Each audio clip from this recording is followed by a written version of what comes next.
What are we gonna do? We're gonna check the new chickens. So guys, dumating na yung rest back nating mga manok dito sa farm. At sisilipin natin yung mga bagong kulungan at yung mga bago nating makakasama dito sa ating poultry house with Tap Tap. Ayan. Gutom na kayo?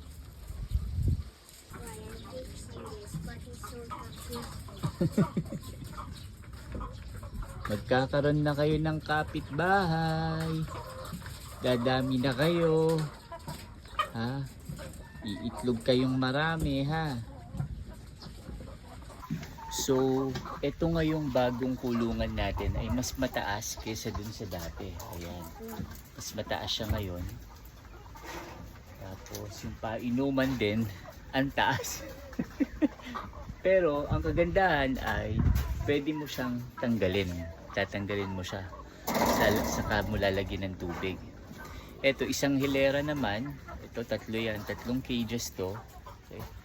Iisa lang yung lalagyan natin para hindi na tayo per cage yung ilalagay natin. So, naka-isang tubo na lang siya dito. Ayan. Iba na rin yung kanyang nipple drinker. Ayan, yung kanyang nipple drinker. Sa pang napansin natin ngayon, eto, mahigpit siya. Hindi siya basta-basta ngayon matatanggal ng ating manok. So, hindi na tayo problema kasi ito, medyo maluwag siya. Ito, yung nauna nating cage, medyo maluwag siya. Kaya, tendency natatanggal lagi ng manok. Pero ito, mahigpit. Kahit ako, mahigpit siya. Kaya hindi basta-basta matatanggal.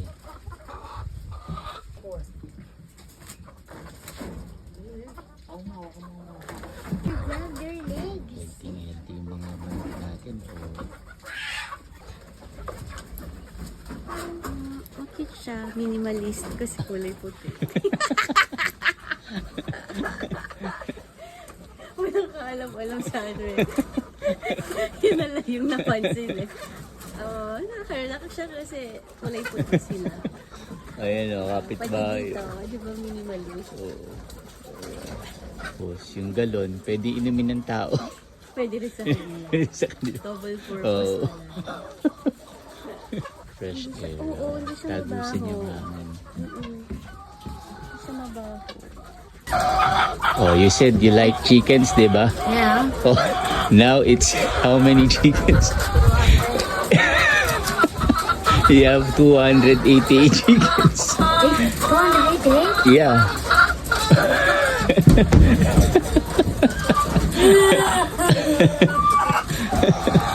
So, Too much.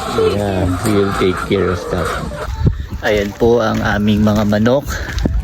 Mga 3 linggo hanggang 1 buwan po ay mangingitlog na po sila. Kaya mag-order na po kayo ng itlog sa amin.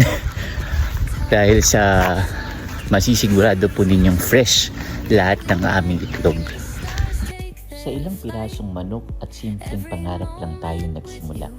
Hindi naging madali, pero bawat araw ng sipag at pagod, unti-unting nagbunga. Ngayon, hindi lang manukan ang lumalaki, pati ang pangarap na ating dinadalangin.